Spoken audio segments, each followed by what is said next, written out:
Welcome to Salem, 1692. Mud clings to your boots again. That's the third pair ruined this month. Not that you had many to begin with. It rains often, and when it doesn't, the ground still finds ways to stay wet. The roads are more like suggestions. You don't travel quickly, you travel carefully, 1 foot at a time, hoping not to slip, praying not to run into anyone who's in the mood for conversation. These days, conversation is dangerous. The air smells like wood smoke, and sheep with a faint undercurrent of something sour you stopped identifying months ago. You've grown used to it the same way you've grown used to the cold in your joints and the strange silence that settles over the village just after sundown. A silence not born of peace, but of watching, listening, worrying. You used to think winter was the hardest part of the year. Now you know better. Winter is just honest. It tries to kill you directly. The rest of the year is more subtle. You live in Salem village, not Salem town. That's different. Town has merchants, docks, and people who smile too easily. The village is holier. Also, everyone keeps insisting. More devout, more upright, more tired. You see the same faces every day, bent over fields, nodding silently in the meeting house, murmuring prayers as they pass you by, without looking up.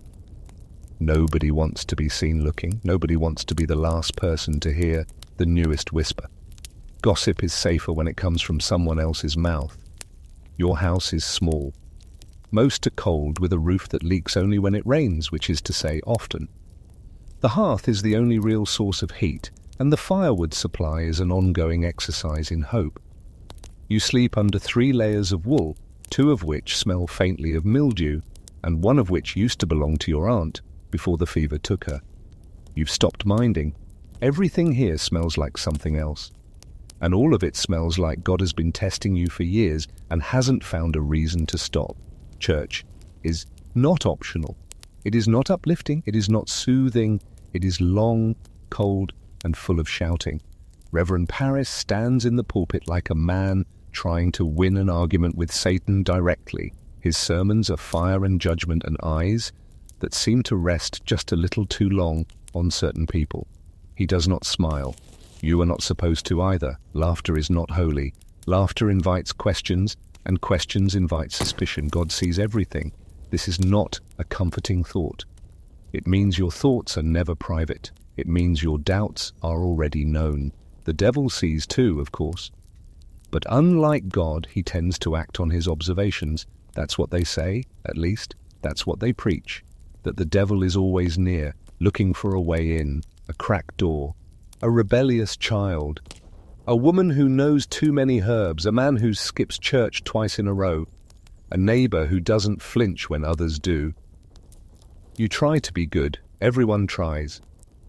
But goodness here is measured in silence and obedience. You don't speak unless asked. You don't question authority. You definitely don't suggest alternative explanations for anything that's gone wrong. A sick cow, a cursed field, a stillborn child. Something brought that on. Something or someone has allowed evil in. You pray it isn't you. You pray no one thinks it is. The girls began twitching last week. At first everyone assumed it was fits, or nerves, or that old family curse they don't talk about aloud. But then came the screaming, the accusations, the names, girls speaking in voices not their own, pointing fingers at shadows only they can see. It would be ridiculous if it weren't so terrifying. They are children, but they are also vessels of truth now. Or so the Reverend says. Their word is scripture, their tears are evidence, their dreams are admissible in court. People have started to vanish quietly at first. A neighbor taken in for questioning, a widow bound at the wrists and led to the meeting house, an old man with cloudy eyes and no teeth, who apparently confessed before anyone asked him to. The jail is filling, the gallows have been tested, the rope is ready. So are the people. The thing you learn quickly is this: innocence doesn't help. Guilt isn't proven, it's assigned. And once it has your name on it, there's no clean way back. You could confess, but that means lying. And lying is a sin. But not confessing, well, that's pride. Also a sin. The logic folds in on itself like poorly kneaded dough. No matter how you twist it, you come out damned. The rules are simple and also incomprehensible. If you cry, you're pretending. If you don't, you're heartless. If you accuse someone else, you might live. If you say nothing, you're probably next. The safest thing to be is forgettable, and even that isn't very safe anymore. The devil is everywhere, they say. In the trees, in your dreams, in the shape of a bird that landed too close to the well. He walks through the village in borrowed skin. He whispers to children and makes them writhe on the floor and curse their elders. And someone nearby invited him in, so the search begins and continues and accelerates, because once a fire starts, it doesn't matter who lit it, it only matters that everyone sees the smoke. You go to bed early now. You pretend to sleep even when you can't. You keep your hands folded, your voice low, your opinions buried so deep they can't find daylight. You rehearse answers to questions no one has asked yet. You watch your neighbors and wonder who's next. You wonder what they're wondering about you. There's no separation between life and faith in Salem. God is not part of your daily routine. He is the routine. Every action is either righteous or wicked. Every breath you take must be accounted for. You pray before meals, before sleep, during storms, after sneezes, and in the vague hope that maybe, just maybe, the world won't end before your next harvest. The sermons don't offer comfort. They offer warnings, lengthy, graphic, and loud ones. There is no church as a building distinct from the town. The meeting house is the center of everything, a place where God and government are indistinguishable. The minister holds more power than the constable, and certainly more than you. He doesn't need to know you personally to judge your soul. He just needs to see your face during his 4th hour of preaching to know whether or not you're harboring sin. Spoiler, you are. You were born with it after all. Original sin is the one inheritance you can't lose in a fire. You can't opt out of it. The best you can do is live in such a way that maybe at the end of your life, God will consider sparing you the worst corner of eternal torment. That's the dream. Not heaven, just a slightly less awful hell. Comfort is not the goal. Obedience's survival comes second. Forgiveness, if you're lucky, might arrive after death, provided you've endured enough suffering to earn it. The devil is real. Everyone knows this. He's not metaphorical, not a literary concept, not a vague sense of moral wrongness. He's a creature, cunning and active, walking unseen among you. He doesn't wear horns. He doesn't announce himself. He whispers. He takes the form of a friend, a bird, a black cat, a stranger in the night. He tempts you with laziness, pride, lust, thoughts that don't belong in polite company. You've probably invited him in without realizing it. A muttered complaint, a skipped prayer, a second helping of stew. But Satan doesn't work alone. He needs servants, witches, those who have given themselves over to his will in exchange for worldly gain. This gain could be something enormous: wealth, power, a cow that doesn't die in January. Or it could be something as petty as revenge on a rude neighbor. And the terrifying part is that anyone could be one. Your midwife, your cousin, the man who didn't look you in the eye last week, the old woman who talks to her chickens. You, if someone tells the right story with the right tone to the right person. And when life starts to turn, when crops fail and children fall ill and frost comes too early, it's easier to believe a witch did it than to believe that suffering is just part of life. After all, God wouldn't punish the righteous unless someone nearby had given him a reason. Your personal guilt doesn't cancel out the possibility of someone else's. There's no such thing as collective innocence, only collective consequences. You live in a house where guilt is a frequent guest. Not dramatic guilt, not the kind you confess in tears at the altar, just the quiet, ordinary guilt of not being enough, not good enough, not grateful enough, not pious enough. You haven't memorized the longer catechism. You let your thoughts wander during prayer. You grumbled about the neighbor's cow praying all night. These seem small, but in Salem, small things become big things when left unattended.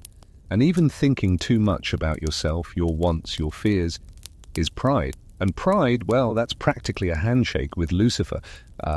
You rub goose fat on your hands at night, not because it heals, but because it helps the skin split more slowly in winter. You chew roots when your teeth ache and apply mustard plasters when your chest burns with fever. If you're lucky, someone in your family remembers which herbs soothe a burn and which ones cause seizures. If you're not, you experiment once. The closest thing to a physician is 2 towns over and costs more than you make in a month. And God forbid you actually feel better after something not prescribed by a minister or approved by the town. That smells like witchcraft, especially if you're a woman. If you're a man, your failures are between you and God. If you're a woman, your failures are between you and everyone. You are judged not only for your own soul, but for the souls of those around you, your children's behavior, your husband's piety, your neighbor's gossip. You're expected to be obedient, modest, helpful, and above all, quiet. You don't need an education. You need a strong back and a willingness to disappear behind a smile and a basket of laundry. And if you don't, if your voice is too strong, your opinion's too sharp, your presence too inconvenient, people begin to wonder, why hasn't she remarried? Why does she spend so much time alone? Why did her bread rise when everyone else has failed? You live tightly. Food is scarce. Luxuries are rare. You share a bed, maybe 2 between 5 people. You eat what can be grown, caught, or begged. Salt is precious. Sugar is a fantasy. You make do with dried apples and cold porridge. And if it's too thin, you pretend it's for piety, not necessity. You cover your head, you cover your ankles, you cover your thoughts. And when a child laughs too loudly, you hush them, not out of cruelty, but out of fear that someone might hear and think you're enjoying life too much. That kind of thing invites attention. The dark isn't just inconvenient, it's meaningful. Night belongs to the devil. Most good folk are indoors after sunset, lamps burn low, oil is rationed, and shadows stretch longer than they should. You don't wander, you don't open the door unless you expect a visitor, and even then you keep your hand near the latch. Every creak of the wood outside, every distant footstep makes your stomach tighten. You tell yourself it's the wind or a dog or the neighbor's boy, but you still keep the fire burning a little longer just in case. So you live a life held together by prayer, goose fat, and the distant hope that nobody notices you long enough to form an opinion. You scrape your knees in church, fold your hands in public, and keep your suspicions about others locked behind your teeth because you've seen how fast things shift. One moment you're blessing the bread, the next you're being asked about a dream someone else had, a dream that somehow features your face. And here in Salem, that's all it takes. It starts with a glance, a whispered word, a child's fit that doesn't look quite right. Then another. One of them points a shaking hand at someone across the room. Her voice wobbles as she claims a dark shape sits on your shoulder, whispering secrets. The room goes quiet. Eyes turn to you. You weren't speaking. You weren't even standing close enough to be accused of anything, and yet, here we are. You try to laugh it off, but no one else is laughing. You feel a pit open in your stomach as the minister's gaze settles on you like a weight. You try to recall if you've ever quarreled with this girl's family. You remember that your fence board is theirs, that their goat wandered into your garden once, that you shooed it with a broom, that you didn't apologize, that you shouldn't have to. But maybe you should have, because now you're being asked questions you don't quite understand. Have you seen strange animals near your home? Do your dreams trouble you? Have you felt an unnatural cold? Do you read? Do you know your 10 commandments backwards? There are no right answers. The more you say, the worse it gets. If you speak too plainly, you're too confident, clearly in league with evil. If you hesitate, you're hiding something. If you cry, you're trying to manipulate. If you don't, you lack remorse. If you defend yourself, you're unrepentant. If you stay silent, you're obviously guilty. You're not on trial yet. Not officially, but it doesn't matter. Salem isn't about formalities right now. It's about momentum. Someone has pointed. Someone else has nodded. That's how it begins. No need for evidence, no need for motive. The cause is spiritual. The methods are divine, the rules change to fit the moment. You're told not to worry if you're innocent. God will make that clear. But you've seen what happened to others who trusted in that logic. You watched them being taken from their homes in the night, hands bound in front of them like criminals, despite having done nothing at all. You heard the stories about the ones who confessed just to stop the questions, about the ones who denied everything and were found hanging anyway, about the children crying in their sleep because they can't remember which parts were dreams and which were rehearsals. Your neighbor won't meet your eyes anymore. Her husband seems suddenly reluctant to walk too close when passing. The minister has begun mentioning the devil's work more frequently. And more specifically, someone is sending spirits into girls. Someone is keeping puppets in secret drawers. Someone has a mark on their body that doesn't feel pain when touched with a needle. You wake in the night and feel your heart beating hard and fast, like it's trying to escape your chest. You check the windows, the door. You sit up and press your hand to your mouth, not because you're going to scream, but because you're afraid you might say something out loud that someone could hear. You keep trying to remember everything you've ever done wrong. Not big things, those would be easier to confess. You worry about little things, the time you wished your cousin ill, the time you read the wrong psalm and didn't correct yourself, the time you thought even for a moment that God might be cruel. They call it spectral evidence, dreams, visions, feelings. If someone says they saw your ghost choking them in their sleep, that's enough to bring you in. And the worst part is there's no defense against that. You weren't there, of course, but your spirit might have been. The courts don't ask how that works. They don't need to. They already have an answer. You're a witch. The rest is just logistics. You try to stay quiet, keep your head down, act normal. But what is normal anymore? You speak too little, you're sullen, too much and you're nervous. You ask to help a neighbor, and they wonder what you want. You don't ask and they say, you've grown cold. You see someone cough, and your first thought isn't compassion, it's fear. Did they eat your bread? Did they drink from your cup? Is this going to turn into your fault? There's no formal accusation yet, but the air feels like it's tightening. You feel eyes on you that weren't there before. Conversations stop when you walk by. People who once shared stew with you now pull their children closer when you pass. The world hasn't ended, it's just started sliding sideways slowly and quietly, like a roof beam that's no longer aligned. You wonder if anyone would speak up for you. You make a list in your mind, you cross off most of the names. Eventually someone comes to your door. It's not a mob, not yet, just two men, plain-faced and polite, with words like inquiry and formality. You're not under arrest, they say, just needed for questions. Everyone is being asked. It's nothing personal. You bring your shawl. You don't lock the door behind you. You won't be coming back. They take you to the meeting house or the jail if things are moving faster than usual.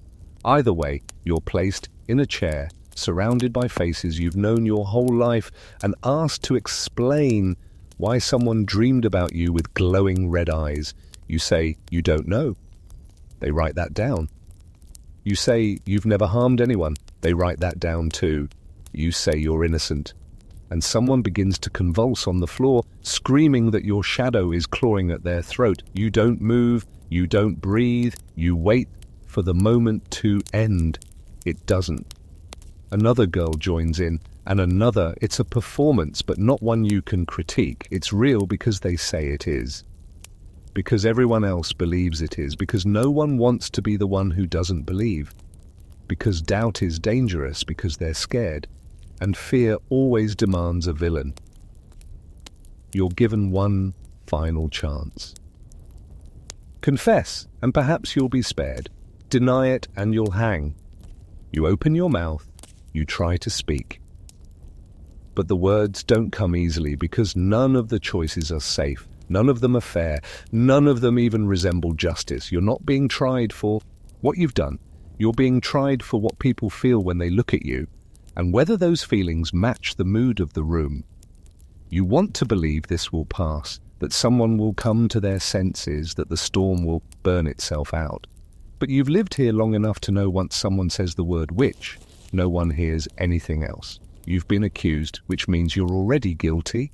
That part doesn't come later. It comes now. The trial is just a formality, an opportunity to publicly confirm what the whispers have already decided. But before any verdict is spoken, there must be signs, proofs of a sort. And so the search begins. They ask about dreams first, not yours, theirs. The afflicted girls, the ones twisting and shrieking in fits, describe your spirit visiting them at night. Not your body, mind you, your spectre, an invisible, untethered version of yourself that floats into their homes and strangles them with unseen hands. It's a curious thing, isn't it, that your own soul can betray you. You weren't there, you say. They nod. But your shape was. They saw it, they felt it, they cried out, and now here you are. It's called spectral evidence, and it's the crown jewel of the courtroom. You don't need a witness to your actions, just a feeling, a vision, a vague sense that someone might have been harmed by your spiritual presence. You can't disprove it. You can't defend yourself against it. You can't even really understand how it works. And yet there it is, delivered with the wide-eyed conviction of children in crisis and the tearful urgency of people desperate to be believed. The girls fall into fits at exactly the right moment. One of them faints when you walk by. Another claims to see a bird perched on your shoulder, whispering instructions. You can't see it. No one else can either, but the court nods solemnly. A third girl bites her own arm and says, "Your spirit did it. The bruises are real, and therefore so are the accusations." You glance around the room. No one laughs. No one questions. The judges sit with stony faces, occasionally muttering prayers under their breath, as if the presence of evil is thick enough in the room to taste. You feel it too, the wrongness of it, but you suspect it's coming from a different source than they do. They examine your body, not for wounds or signs of illness, but for marks, a birthmark, a mole, a scar you've had since childhood, anything unusual, anything that might be with the proper framing, an unnatural blemish. They say witches have witches' teeths, hidden spots on the skin that feed their animal familiars. These teeths are supposedly insensible to pain, so they bring out a long needle and begin to prick you. When you flinch, they look disappointed. When you don't, they write something down. Either way, they get what they came for. Then come the puppets. Small cloth dolls found buried in gardens or tucked away in cellars. Always suspicious, never explained to anyone's satisfaction. You don't own any. That doesn't matter. Someone says they saw one in your house. Someone else says they saw you whispering to it. Suddenly it's being passed around the courtroom, tiny pins jabbed into its chest, and the afflicted girls collapse theatrically again. The doll might as well have your face sewn onto it. Other signs are less tangible. A sudden cold wind in a warm room, a candle that sputters out during prayer, a loaf of bread that won't rise. These are not ordinary misfortunes. They are warnings, evidence. You've seen it yourself, haven't you? How quickly a missing chicken becomes a cursed coop. How easily a bad harvest becomes a mark of spiritual rot. Coincidence isn't welcome here. Coincidence is lazy. Sin has to come from somewhere, and people are tired of blaming themselves. You watch your words now. Every sentence must be carefully measured, not just what you say, but how you say it.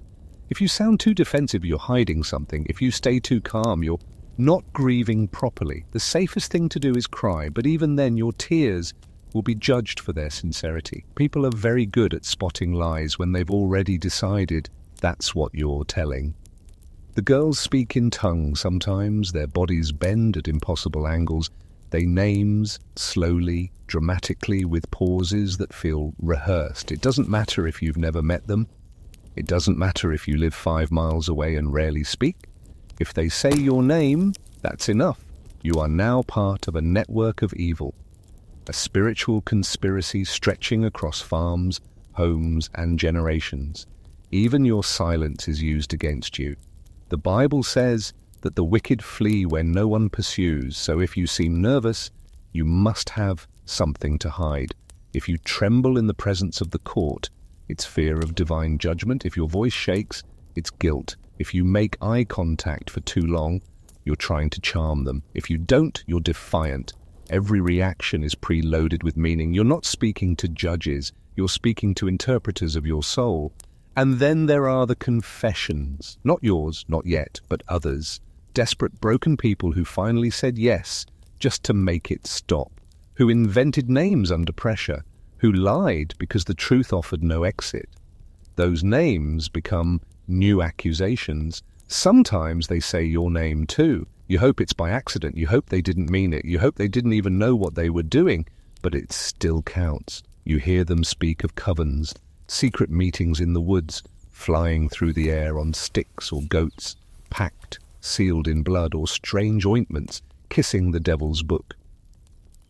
They speak these things with trembling voices and darting eyes, and the court believes every word. The more grotesque the detail, the more certain it must be true, because who would make this up? Who would risk damnation just to tell a story? You begin to understand something terrifying. This is no longer about you.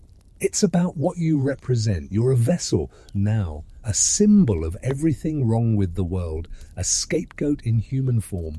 And as long as you're sitting here, others feel safe, or at least safer than you. And that's enough for them. You're told to pray loudly often. You pray for strength, for wisdom, for deliverance. But also quietly, you pray that someone else is accused tomorrow, that the spotlight shifts, that another name replaces yours. It's a cruel thought, but survival isn't pretty, and it certainly isn't holy. And so you sit surrounded by holy men and frightened girls, while the trial continues without rules, without logic, without mercy. Everything is a sign.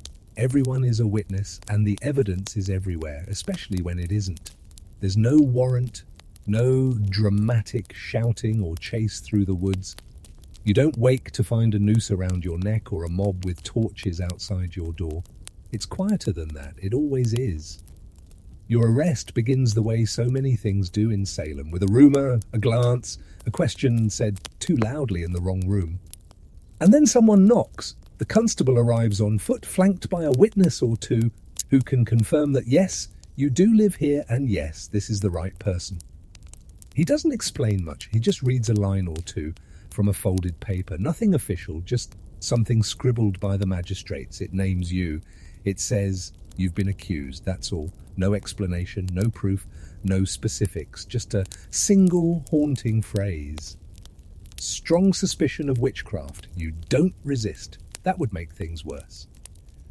So you take your shawl, step outside, and leave behind your house, your animals, your cooking fire, still warm from breakfast. You don't lock the door. You don't get to choose what happens to your things now. People will look. Some will steal. Some will pretend they didn't see anything at all. They don't put you in chains, not yet. That would imply certainty. And this stage of the process still pretends to be about fairness. Instead, you walk at a steady pace toward the center of town, watched by neighbors through cracked shutters. Some nod in solemn sympathy. Others look away. A few whisper before they remember that being seen talking about you might be remembered later. The walk is longer than you expect. Your legs feel heavier with every step, not because of distance, but because this feels like the kind of journey people don't come back from. You try to recall the names of the last few people taken this way. You remember one, you don't remember seeing her again. They take you to the meeting house or a makeshift jail. Anywhere they have space to hold you until a magistrate is ready to see you. You wait on a bench or a stool, eyes low, trying not to look guilty by looking too nervous. You listen through the walls as someone else answers questions in the next room. Their voice cracks. Yours might too when your turn comes. When you're called in, the room is full of people who already know you're guilty. Not because of anything you've done, but because if you weren't, why would someone say otherwise? The logic eats its own tail. You are accused because someone felt afraid. You are imprisoned because someone had a vision. You are guilty because you were noticed. You weren't strange, not really. You were just quiet, or outspoken, or unmarried, or too educated, or too poor, or too lucky. Maybe your bread rose when theirs didn't. Maybe your baby lived when theirs was taken by fever. Maybe someone's cow died and you happened to walk by that morning with an expression that could be mistaken for satisfaction. It doesn't matter what you meant, it only matters how people felt. You weren't arrested for a crime, you were arrested for a mood, for a tone, for existing at the wrong emotional frequency in a room full of anxious people. It wasn't what you did, it was what you gave off. And once that idea takes root, no fact can pull it loose. You are asked again to confess, not just to witchcraft in general, but to a lifetime of sins you didn't commit. They want a story, something vivid, something dramatic.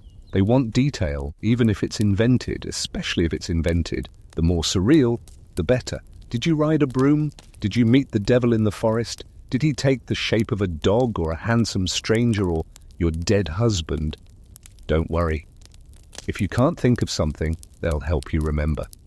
Confession is not about truth, it's about narrative, about momentum. The court wants a tale that confirms their fears and entertains their audience. The more you say, the more they nod. The more they nod, the more likely they are to let you live. Though not always, and never without consequences, if you confess, you are spared the gallows for now. You are not freed, you are not forgiven, you are simply shuffled aside and watched. You may be imprisoned until the trials are done, or until your testimony is no longer useful. But you have marked yourself. You are a witch now, even if it's just on paper. That label will follow you even if you're lucky enough to survive this. If you refuse to confess, the process continues. You are not commended for your integrity, you are not respected for your honesty, you are instead condemned for your pride, for your obstinance, for your refusal to submit to the truth as others see it. In Salem, dignity is a death sentence. You are returned to your cell, if you can call it that. It's a wooden room, low ceiling, filled with the scent of mildew, waste, and old prayers. The straw is damp, the walls sweat in the heat and groan in the cold. There is a bucket, there is no bed. If you're lucky, you'll share the space with a quiet prisoner. If you're not, you'll share it with someone whose sobs never stop. Either way, sleep will not come easily, they don't feed you much. Some bread, a ladle of thin broth, maybe a chunk of old meat if someone remembers. You lose track of time quickly.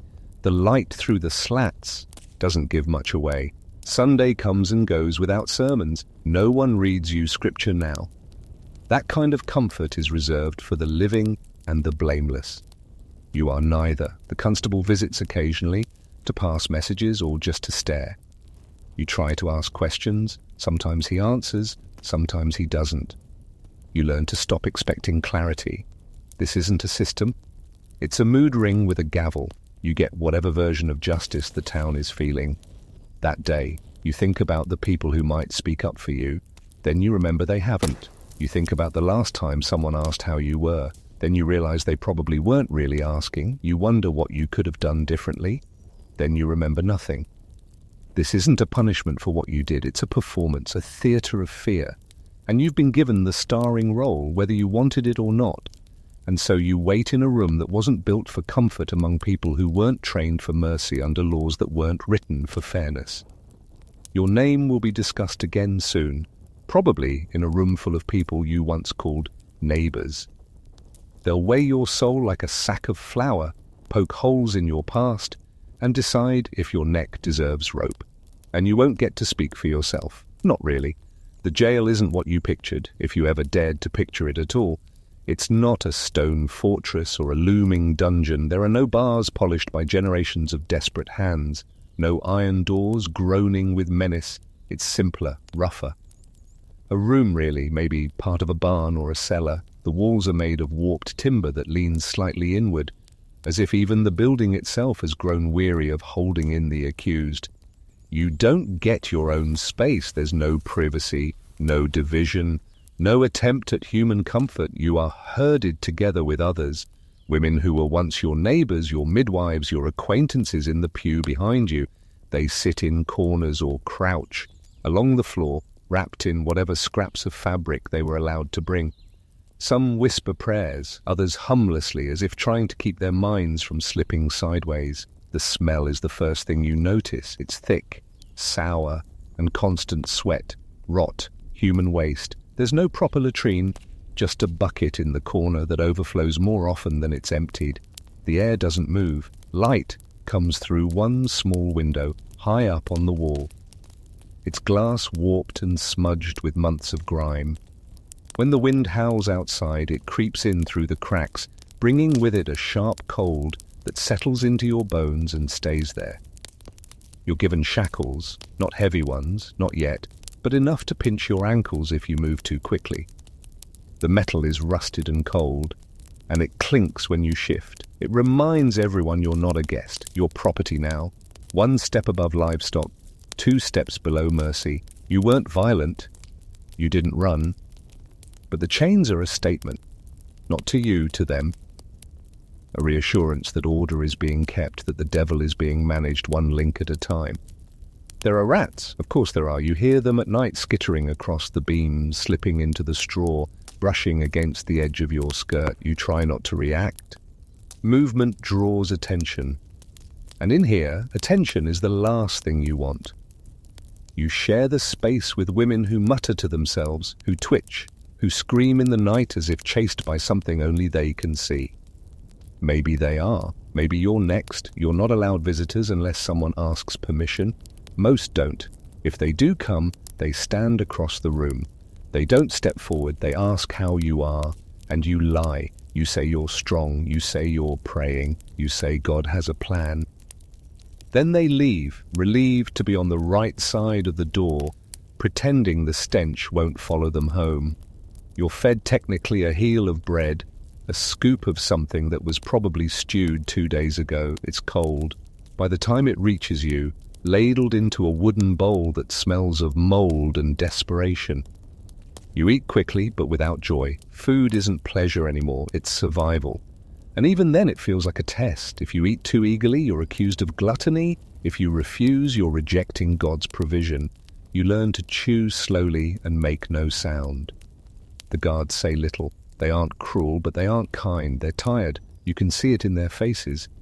The fatigue of men who have seen too much and understood too little. They don't want to be here any more than you do. But unlike you, they get to go home at night, scrape the filth from their boots, and sit at a table where no one accuses them of consorting with demons. There is no routine, no schedule. Time moves in odd, slow circles. Morning blurs into afternoon, afternoon into a dusk that seeps in early and stays late. The Sabbath passes in silence, marked only by fewer footsteps outside. The days between are indistinguishable. You try to mark them with scratches on the wall, but lose count after a week, or maybe 2. No one corrects you. No one knows for sure. When the magistrates summon you, it happens without warning. Someone opens the door, shouts your name. You're allowed to straighten your clothes, smooth your hair if it hasn't been cut already. Then you're led out, not escorted. Lead like an animal, like something fragile or dangerous or both. You try not to limp as the iron digs into your ankles. The town looks different from the outside, brighter, colder, harsher. You forget that the world kept turning while you sat in the dark. Children play in the street. Chickens dart between yards. Someone is boiling something that smells impossibly like bread.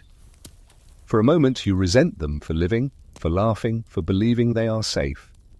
In the meeting house you're made to stand, or sit, or kneel.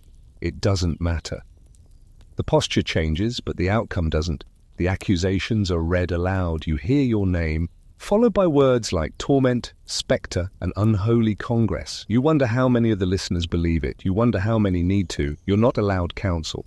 No one stands beside you. You speak for yourself, which is another way of saying you speak to no one.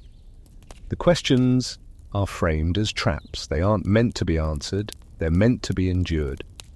You're told your denial is proof. You're asked why the afflicted girls cry when you look at them. You are told to confess. You do not. You return to your cell with shoulders that feel heavier than your chains. Someone asks you what they said. You don't answer. The words sit like stones in your chest. You lie down on damp straw that smells faintly of mildew and urine. You curl your arms around yourself and wait for something to change. It doesn't. At night, you dream of warmth. Not comfort, just warmth. A blanket, a fire, a place to sit that isn't crawling. You wake to darkness and the sound of someone coughing blood into their sleeve. You close your eyes again and try to remember a time before this. A time when you were still just a person and not a symbol. A time when fear didn't have your name on it. And then the door cracks open again. Someone new is brought in. You watch as she's led to the corner, shackled, left. She looks around the room like she's trying to understand what this place is. You learned quickly, and she will too. It's not called a trial right away. They use words like examination or hearing, but the meaning is the same. They ask questions, you give answers, they frown, you sweat, and by the end of it, you're closer to the gallows than when you started. There's no jury, no defense, no one to speak on your behalf unless someone volunteers, which most people don't. Saying the wrong thing could put their name on the list next, so they stay silent for their own safety, for their children, for the greater good, or so they'll say later, when asked why they let you stand alone. The magistrates sit behind a plain wooden table, their faces sharp and serious. Some of them you've known for years. One of them once bought a side of beef from your father. Another used to visit your neighbor to buy butter. Now they speak in tones meant to carry weight. Their robes are clean. Their hands do not shake. They say they are here in the name of justice. But you've seen justice, and this is not it. This is theater with a body count. They begin with the usual questions. Do you believe in God? Have you made a covenant with the devil? Do you repent? The questions are blunt, stacked like firewood, and no answer is good enough. If you say no, you're lying. If you say yes, you've confessed. If you hesitate, they repeat the question louder, as if clarity is your only sin. Their voices rise with each round, and your own grows smaller, thinner, swallowed up by the space between you. The afflicted girls are brought in again.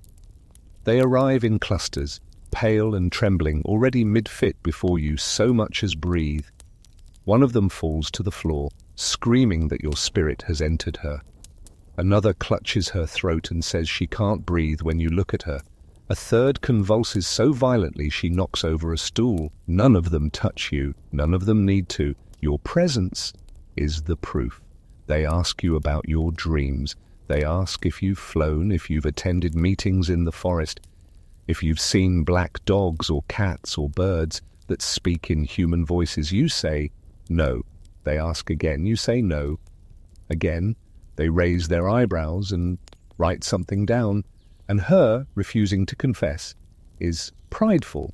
They say it shows stubbornness, and stubbornness, as they've explained, is a form of rebellion, which conveniently is the devil's favorite sin.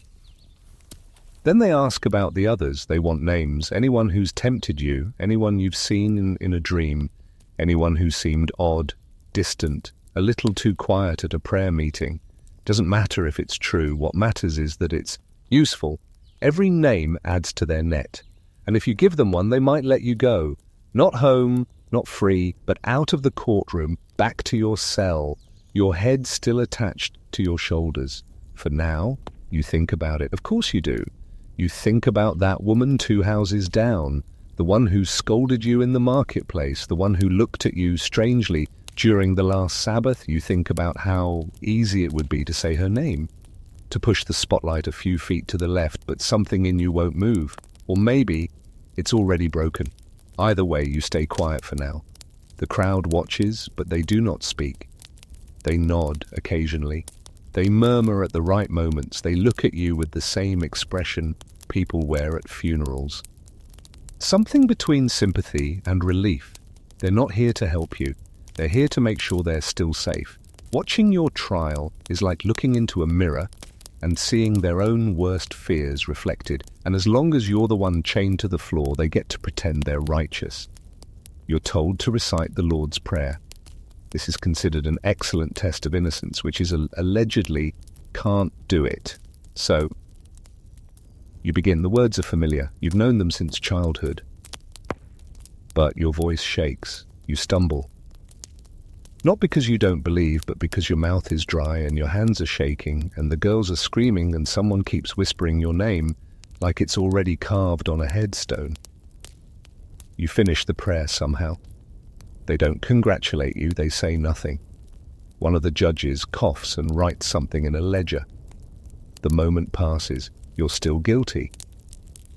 The test was more for show than anything else.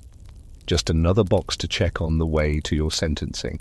Sometimes the trial ends in one day, sometimes it takes two. You're given no warning, no closing statement, no moment to plead. The court adjourns with a prayer, as if that somehow sanctifies the damage. And then you're taken away again, back to the cold, back to the dark, back to your corner of straw and silence. You wait, because that's all you can do for a sentence, for the next accusation, for someone else to take your place. Every footstep in the hallway is a storm in your chest. Every creak of the door might be the one that leads you to the gallows or to the woods, or to a mercy that never comes.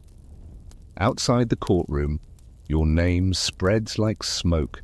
People repeat the accusations with wide eyes and solemn nods, adding details that weren't said aloud. They say they always suspected something, that you were too quiet, that your eyes were too sharp, that your cow gave too much milk for someone so modest. In a village this small, reputations rot quickly. If you are lucky, if such a word still has any meaning, someone might petition for your release. It's rare and risky and not often successful, but it happens, and not for the innocent necessarily, but for the well-connected or the well-married or the well-remembered. You try to think of anyone who might do that for you. You come up empty. And so the trial ends, not with justice, not with clarity, but with a thin line drawn between one kind of suffering and another. You are no longer awaiting judgment, you are simply awaiting execution. In Salem, innocence is a technicality, survival is a fluke, and justice is just another word for timing. The choice comes after the trial, not officially, of course. No one leans in and says it aloud, but it's there carved into the silence, hanging in the air like smoke from a fire. No one wants to admit they lit. Confess and live. Deny and hang. It's not complicated, but it is cruel. They bring you back to your cell and give you time to think. Not rest, not prepare, just think. That's what they call it when they leave you alone with your fear and the sound of change shifting in the dark. You've heard the pattern by now. You've seen the ones who confessed. They survive, at least on paper. They're not pardoned. They're not forgiven. They're not even believed, but they're not dead. And in Salem, that passes for mercy. The offer is unspoken but unmistakable. You just have to admit you were a witch, that you made a pact, that you hurt people with invisible forces and consorted with the devil in the woods. No one expects you to make it convincing. They've already decided it's true. You just need to sign your name to their version of the story. Give them what they want, and they'll call it justice. You lie awake, staring at the ceiling, trying to imagine what kind of person walks out of this. The answer isn't clear. Some who confessed were released after months. Some stayed in jail long after the trials ended. Some lost their homes, their families, their minds. There's no neat return to normal. The stain doesn't wash out, it just becomes part of your name. And then there are those who said no, who kept saying no, who went to the gallows without apology. They're spoken of quietly, sometimes with admiration, sometimes with confusion. People say they held firm or chose truth, but no one volunteers to follow their example. You remember their names because the court remembers them too. They're still dead. You wonder if dying clean is better than living dirty. You wonder if God prefers martyrs to liars. But mostly you wonder what kind of death waits for you if you don't speak the words they want. Because they won't burn you. Not here. Not now. That's a European indulgence. Massachusetts favors the rope. Quieter, cheaper, public enough to scare the rest. No one tells you the date. You find out the same way everyone does by the sound of footsteps and the change in the guard's expression. They don't speak. They don't need to. They just unlock the door and gesture with a hand that doesn't quite meet your eyes. You rise without help. You don't fight. Fighting would only confirm what they believe. They don't dress you in black. They don't let you change at all. You go in what you've been wearing. The same threadbare gown, the same stockings with holes in the heels, the same shawl that smells of mildew and old tears. You walk through the streets with the others, feet scuffing the dirt, wrists tied loosely because the spectacle doesn't require a struggle. It requires a message. The town gathers. They always do. No one forces them. They just come. Children on shoulders, hands shading eyes, mouths tight with something between fear and curiosity.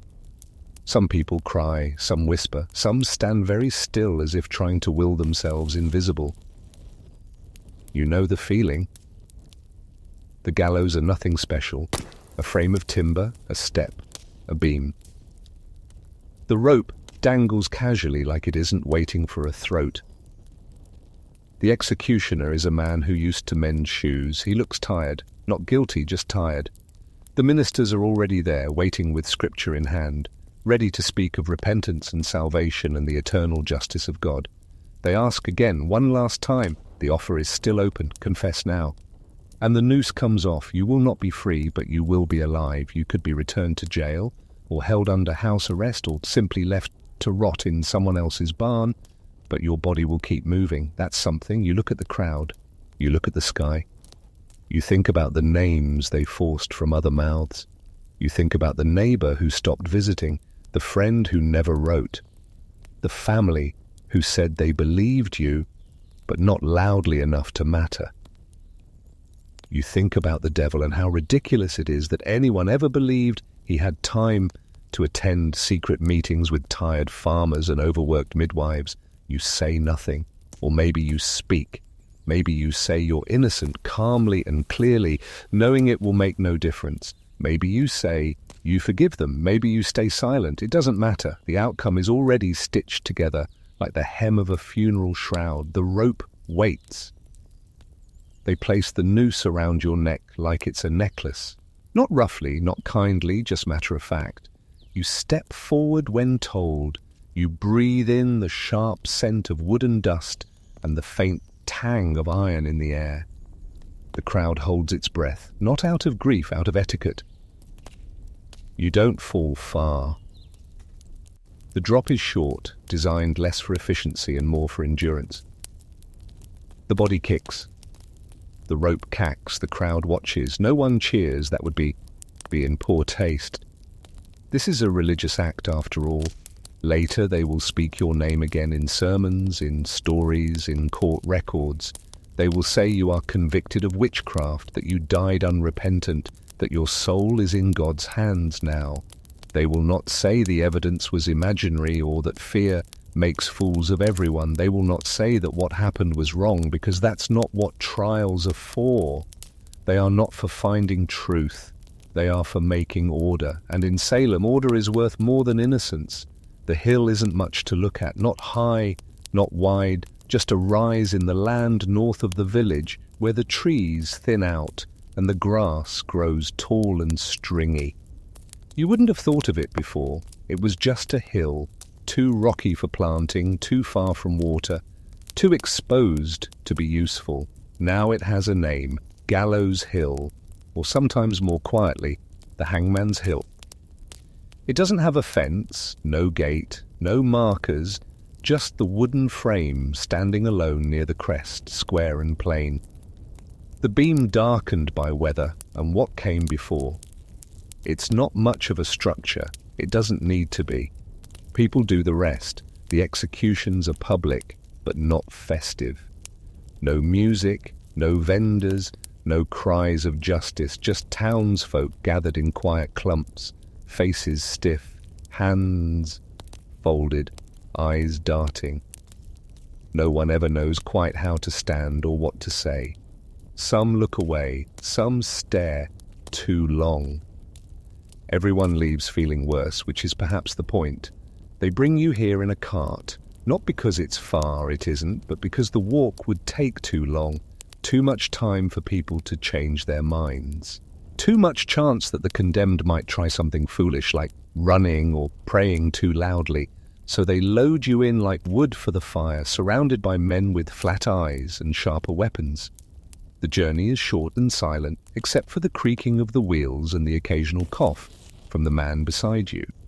As you approach the hill, the crowd parts, not out of respect, out of habit, out of fear that they might brush against you and carry home whatever it is that made you this way. Witchcraft doesn't smudge like dirt, it spreads like sickness. People stand just far enough back to feel safe, and just close enough to say they were there. You can see the rope before you reach the top. It sways in the wind, lazy and unbothered.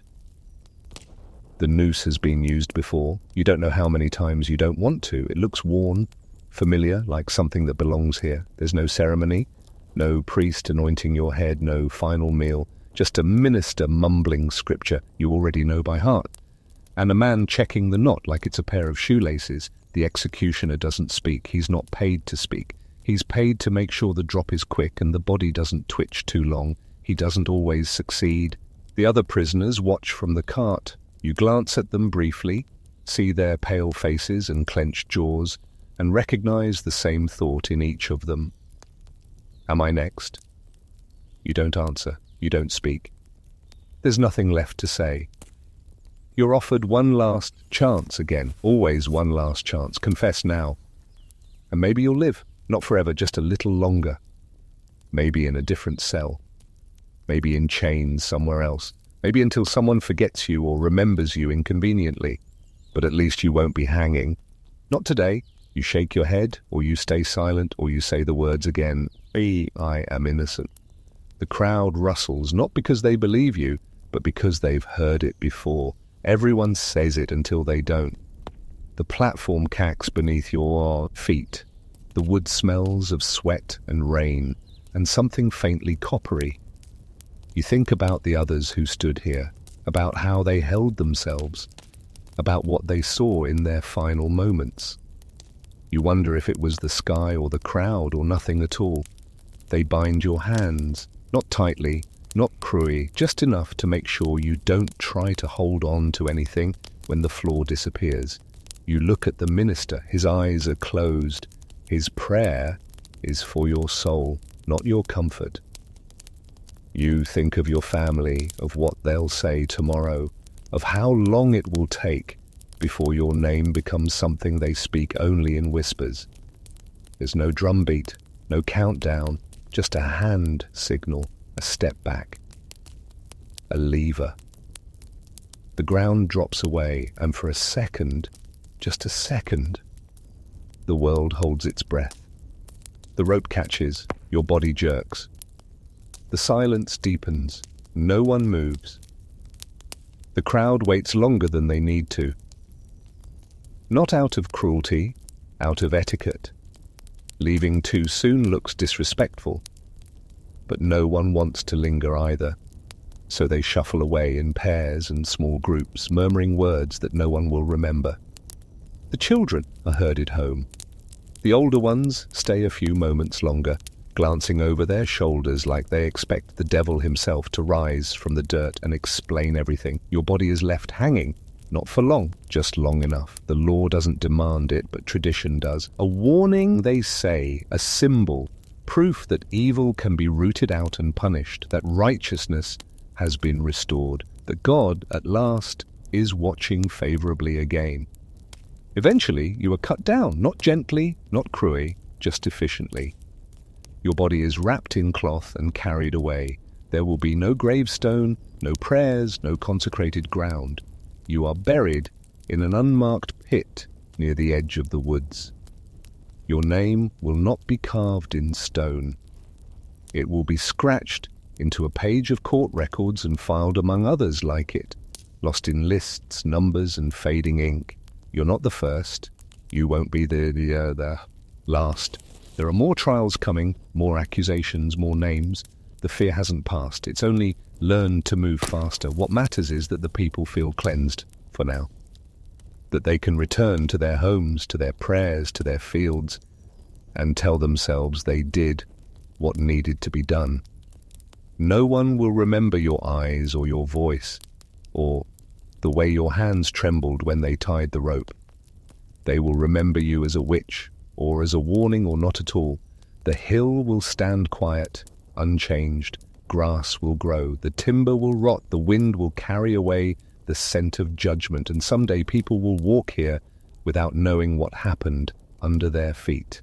But today it remembers you. Death isn't the end, not for your name, not for your body, certainly not for the story they're telling about you. Once the rope has done its work and the crowd has turned homeward, you become something else entirely. Not a person, not even a warning. You become evidence. The final punctuation mark on a sentence no one asks to read.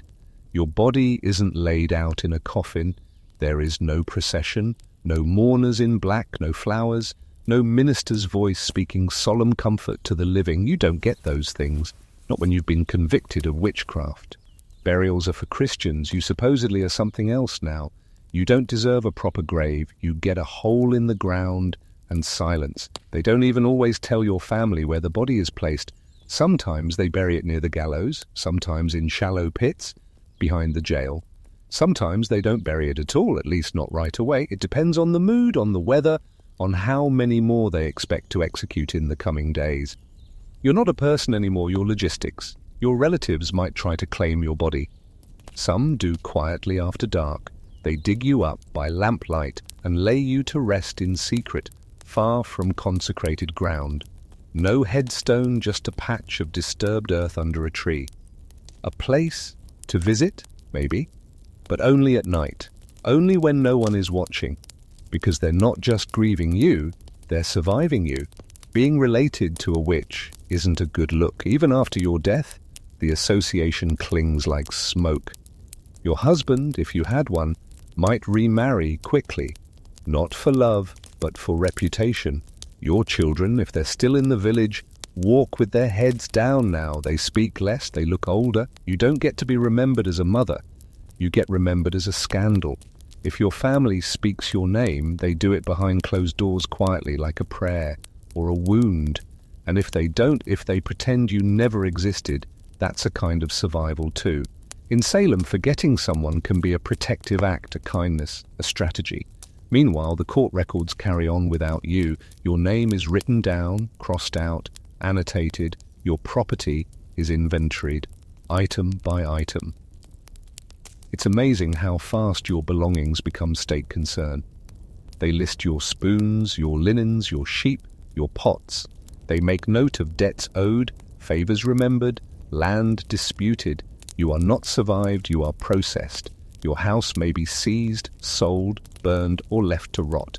It depends on who benefits. Salem has many ways of redistributing sin, and none of them are subtle. What matters is that what was yours becomes someone else's. Your home, your goods, your place in the community. Someone else steps into the space you left behind.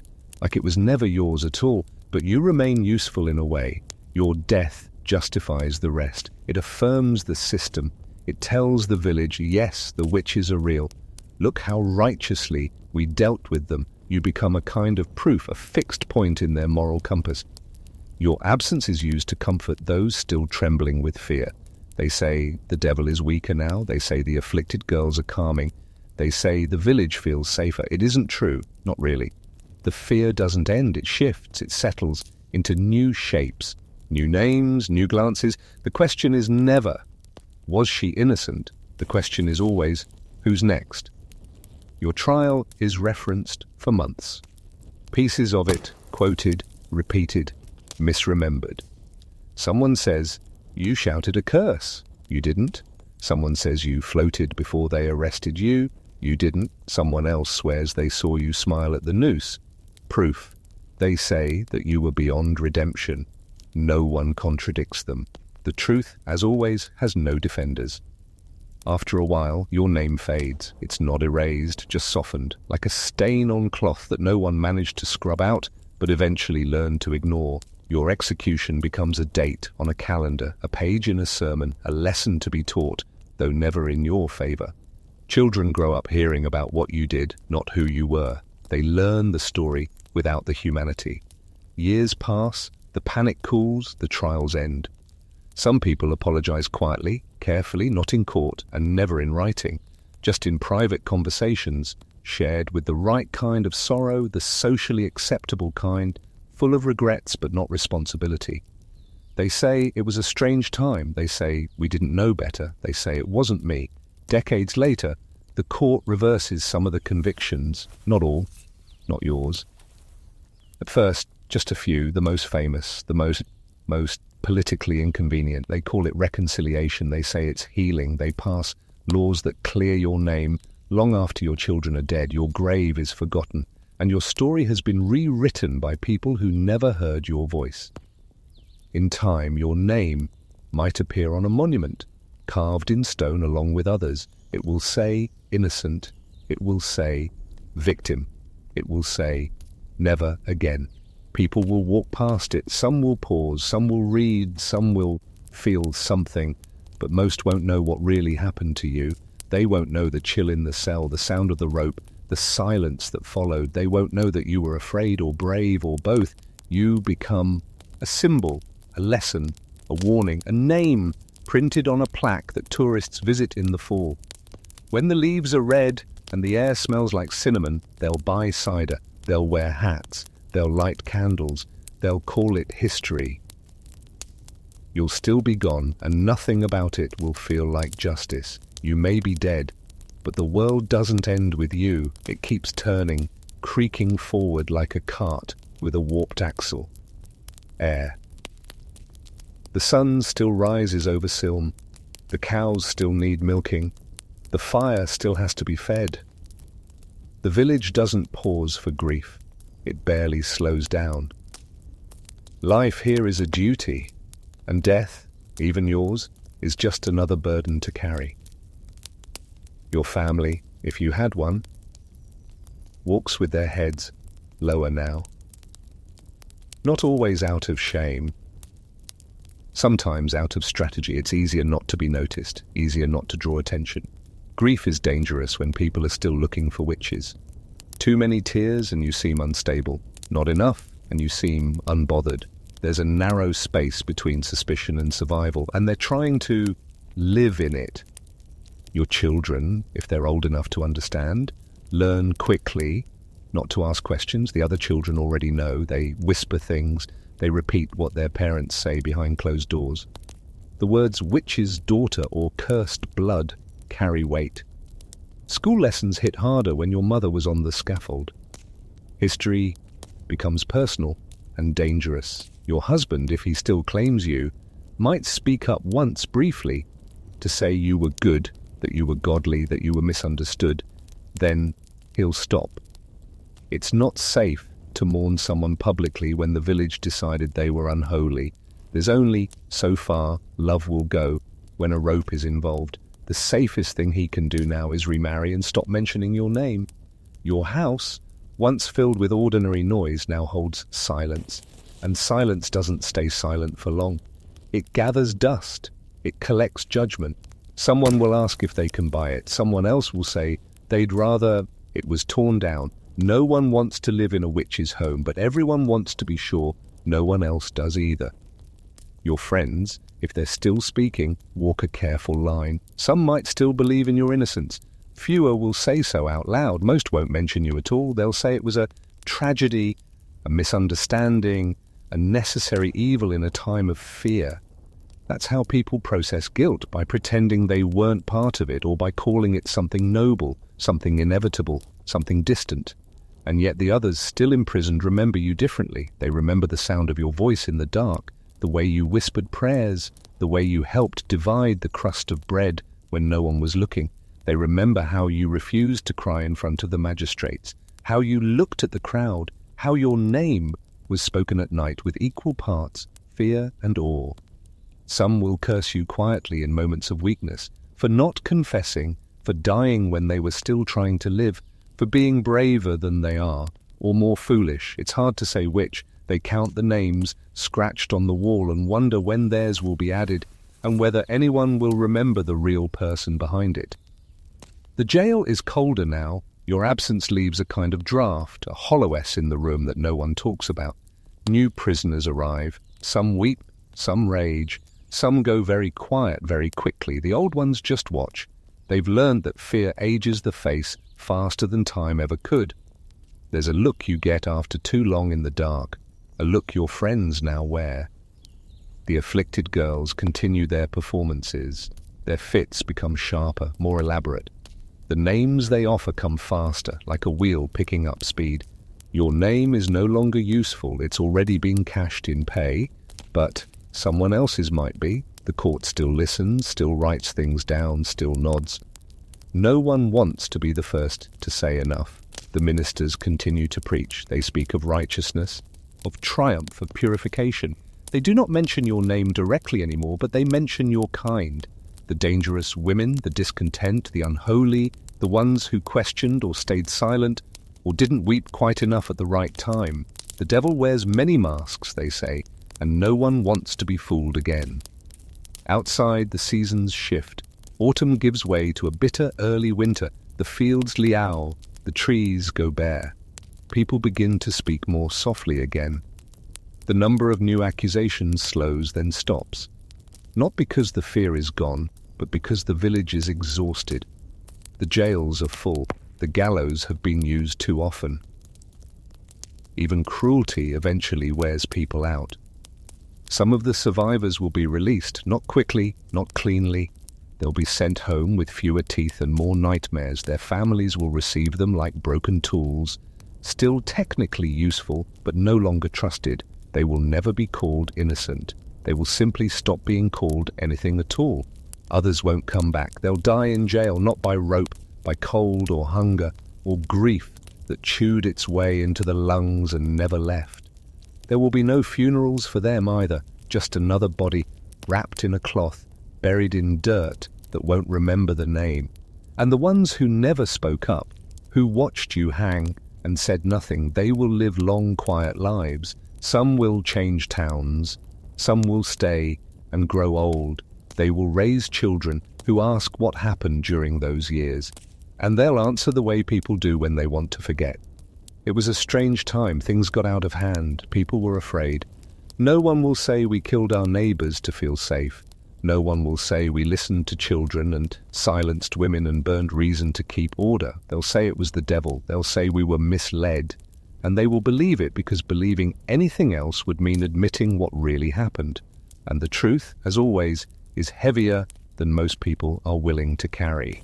Regret doesn't arrive in Salem like a thunderclap. It doesn't burst through the doors of the meeting house and shout for justice. It comes like everything else here, slow, uneven, and dressed in respectable clothes. It starts with discomfort, with muttered questions behind closed doors, with sermons that grow less fiery, with people wondering quietly whether they went too far. The executions stop in 1693, not because the courts find their conscience, but because they find resistance. The governor's own wife is accused. That changes things, it always does. Sympathy isn't sparked by injustice, it's sparked by proximity. When the blade gets too close to the people in power, the definition of witchcraft starts to shift. The court is dissolved, a new one is formed, one that looks back at the pile of convictions and says carefully that maybe some mistakes were made. They don't say which mistakes or who made them, they just stop killing people. And that feels, to many, like progress. Some prisoners are released quietly without apology. They walk out of their cells like shadows, blinking into daylight that doesn't feel quite real. They go home if they still have homes, if someone hasn't claimed the land, if someone hasn't moved into their bed, if their neighbors will still speak to them, if they're still strong enough to walk that far. They aren't welcomed back with open arms. There are no feasts, no celebrations. They are not martyrs. They are not heroes. They are tolerated, watched, spoken of in half whispers. Some won't live long after their release. The damage has already been done to their bodies, their minds, their reputations. They become background figures in the village again, just slightly out of focus. The judges who oversaw the trials don't stand trial themselves. They write letters. Some of them pray, some issue public fasts. Long days of prayer and repentance meant to wash the blood off their hands without requiring any direct responsibility. They say they were misled, that the devil deceived them, that the afflicted girls were convincing. They asked God for forgiveness, not the families. It's cleaner that way. Samuel Sue, one of the judges, will stand up in church in 1697 and confess that he was wrong. He will weep, he will kneel, he will fast every year for the rest of his life. People will call it brave, they will not call it too late. Others are less apologetic. They say they acted on the information they had, that it was God's will, that they were simply keeping order, that you can't blame people for being scared. That history will understand. History usually does. It has a short memory and an even shorter attention span. The girls, the ones who cried and screamed and pointed, they grow up. Some of them leave solemn, some stay. Most refuse to talk about what happened. A few apologize, but only much later. When their own lives are safe and their reputations are more valuable than their silence. Anne Putnam, one of the loudest accusers, will stand in front of a congregation in 1706 and say, she was deceived by Satan. She won't mention your name directly, but she'll ask for forgiveness. Not from you, from God. Your family, if they're still there, might see small reparations, not enough to undo anything. Just a few coins, a line, and a ledger. In 1711, the Massachusetts General Court will formally clear the names of some who were convicted and executed. Not all, not at first. Only those with families who had the time and influence to petition. It's not justice, it's paperwork. Eventually they'll add your name too, quietly, as part of a group. They won't hold a service, they won't mark your grave, but they'll put your name on the list of people who shouldn't have died. That will have to be enough. Years pass. The story of Salem becomes something people tell with lowered voices, something they point to as a mistake, a moment, a dark chapter. But they still don't talk about the machinery, about how quickly fear turns into righteousness, about how confession becomes currency, about how ordinary people built the scaffold and then went home to suffer. The trees regrow on the hill, the gallows rot. Eventually, no one remembers exactly where the bodies were buried. People guess. They plant gardens, build houses. The land swallows the story like it swallows everything else, slowly and without ceremony. By the 19th century, Salem's reputation is no longer dangerous. It's profitable. Witchcraft becomes entertainment. Tourists come. Stories are rewritten. The horror is drained of its weight and turned into folklore. Girls in black dresses, wooden signs, shops that sell broomsticks and candles. History becomes something people wear on hats. In 1957, more than 2.5 centuries after your death, the state finally admits in writing that what happened was wrong. In 2001, they add a few final names to the list of the wrongly accused. It is the sort of gesture that looks good in schoolbooks. It does nothing for you. People walk through Salem now holding paper maps and pumpkin lattes. They visit the memorial, they take photos. They pose beside your name etched into stone with a respectful frown. Then they move on to the next stop, the gift shop, the coffee place, a museum with wax figures that twitch on command. And you're still gone, still buried somewhere unmarked, still part of a story most people only halfway believe.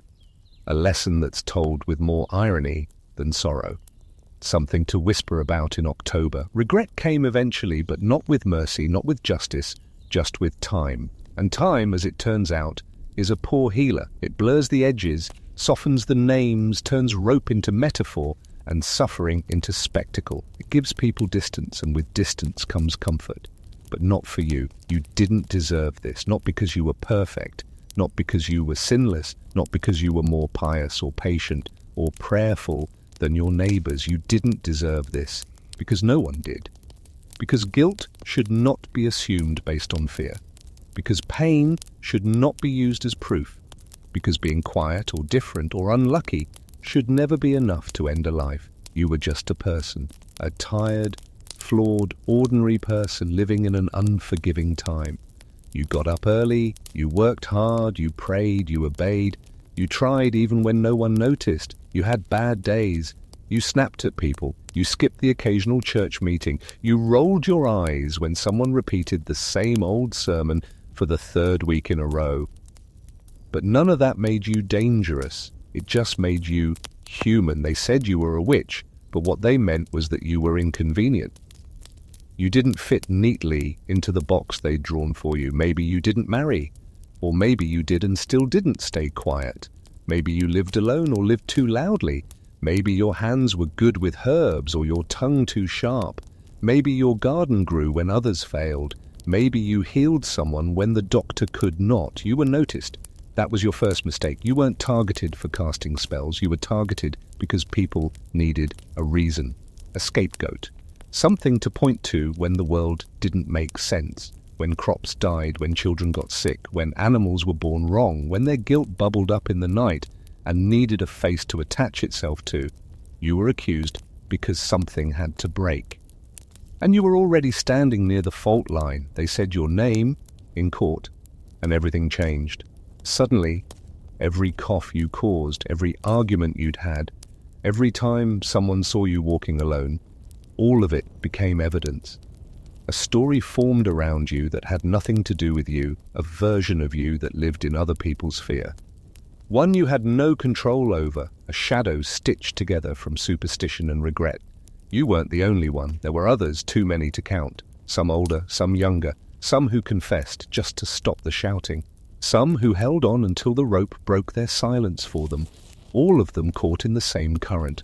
None of them given the chance to be fully real in the eyes of the law or their neighbors or history. They didn't listen when you spoke. They heard what they wanted, twisted your words into warnings, turned your silence into confirmation. They said, if you were truly innocent, you'd cry harder, or speak softer, or pray louder. They gave you rules that contradicted themselves and then condemned you for failing to follow them. The truth is, you were powerless from the moment someone looked at you too long and thought, she makes me uneasy. You could have been anyone. That's what makes it terrifying. You didn't need to be guilty, just unlucky, just the wrong person in the wrong season of fear.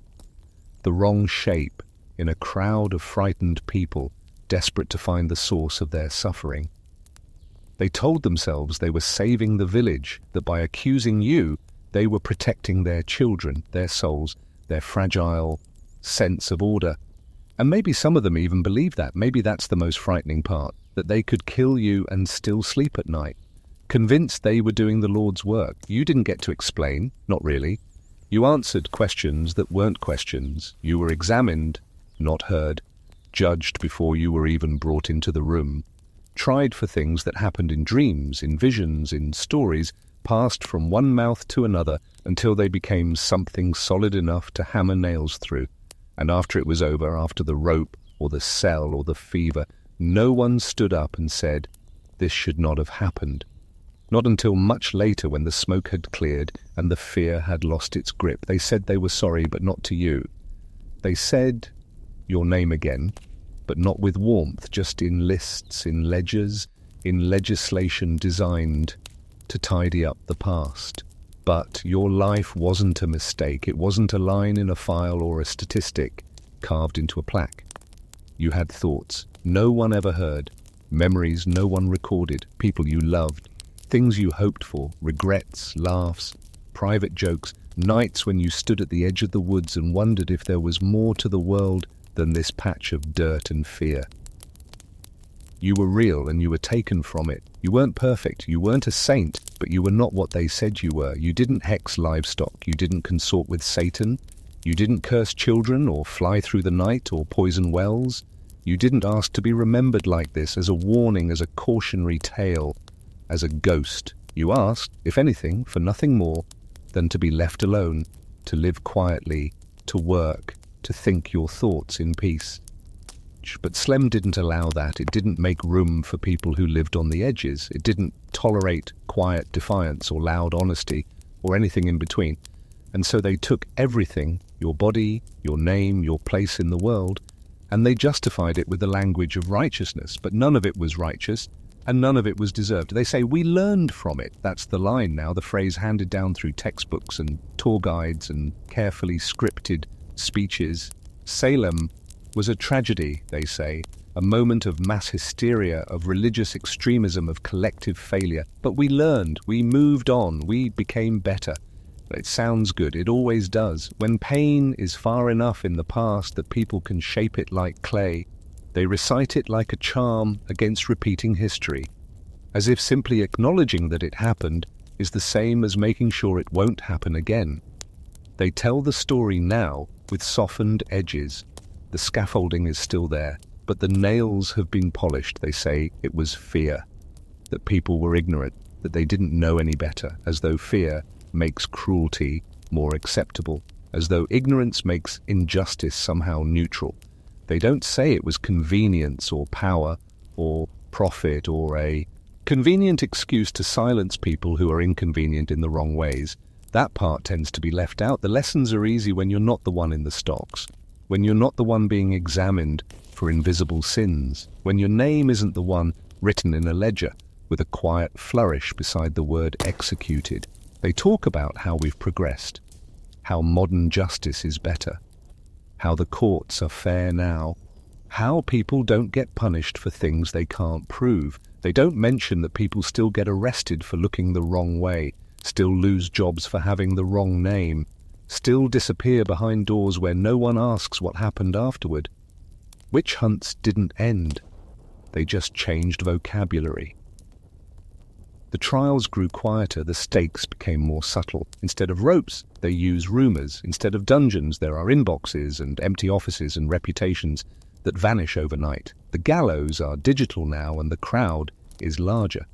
But we call that progress too. In schoolrooms, Salem is a cautionary tale, something to fill a chapter in an American history book.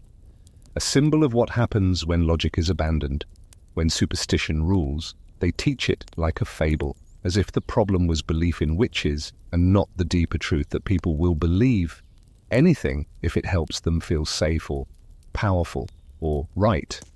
They say it was about God, about the devil, about the battle between good and evil. But that's not what it felt like from inside the cell. It felt like a group of frightened people making decisions too fast and too loudly, trying to drown out the sound of their own doubt. It felt like a community collapsing in on itself, one name at a time. The lesson, if there was one, is not that people are too quick to judge, is that they will do anything to keep from being the next one accused. That's what fuels it. Not hatred, not even belief, just fear and self-preservation wrapped in a prayer and tied with a noose. They built statues, eventually plaques, memorials carved in granite, lined with names. Yours might be there or it might not. Even in death, recognition is uneven. Sometimes it depends on whether someone pushed hard enough, whether there was a surviving relative, whether your story was convenient enough to include. The tourists come anyway. They kneel to take pictures, they light candles, they press their hands to your name and say they're sorry, though not to you. Not really. They say it like it's a tradition, like it's part of the experience. They buy t-shirts afterward, something with a witch hat or a black cat, a souvenir to commemorate the idea of what happened here. The air feels different now, less charged, less dangerous, but not because the world changed, just because the center of the storm moved somewhere else. People still love a good accusation, still love a villain, still love a simple story where someone is clearly wrong and someone else gets to feel righteous, pointing it out. It's cleaner than uncertainty, easier than humility. And if there's one thing Salem proved, it's that certainty and fear can do terrible things when they start sharing a bed. So, yes, they say we learned. They say we know better now, that we'd never let this happen again. But we always say that after every fire, after every name carved too late, after every voice silenced while the crowd watched. And maybe some people really do mean it. Maybe some hearts ache with the weight of what happened. Maybe there are those who walk up the hill and feel the wrongness settle in their chest like a stone. But most don't stay long. It's uncomfortable. And we've gotten very good at avoiding discomfort, especially the kind we caused. Salem didn't become a lesson. It became a brand. It became folklore. It became Halloween decorations and walking tours. We turned tragedy into something marketable, into something that draws visitors and sells candles. You can buy books that retell your story, printed with gold foil and thick paper, and no mention of what the floor smelled like in your cell. The pain was real, the injustice was real, but the memory is curated, and that's what we call learning. You didn't make it. That's the truth of it. You did everything you were supposed to do. You prayed, you obeyed, you kept your head down, you answered every question. Or you didn't. Maybe you stayed silent, maybe you raised your voice, maybe you fought, maybe you wept. It didn't matter. The outcome was already written. You were born in the wrong time, in the wrong place, with the wrong kind of presence.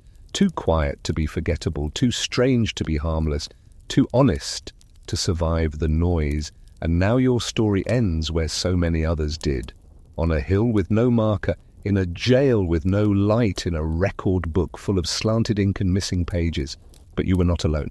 There were others beside you, others still to come. People misunderstood, mistrusted, mislabeled, caught in the grinding teeth of fear, and called evil for the crime of being inconvenient. You joined a long line of the accused, and though they buried your body, they could never bury the weight of what they did to you.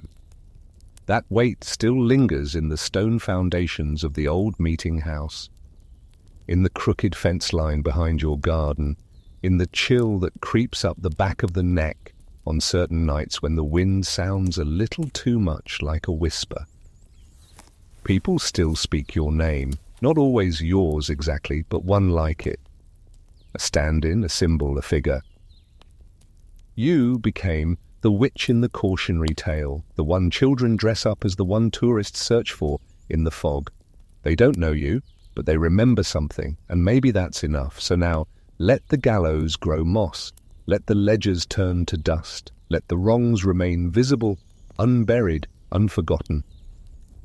Let the weight of what was done settle into the bones of this place like the cold. Let no one look away too quickly.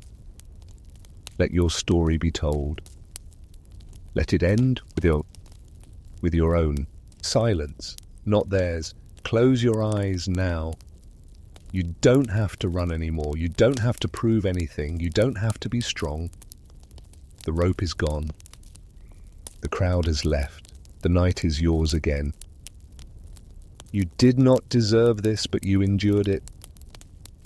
And now finally, you can rest. Good night, witch.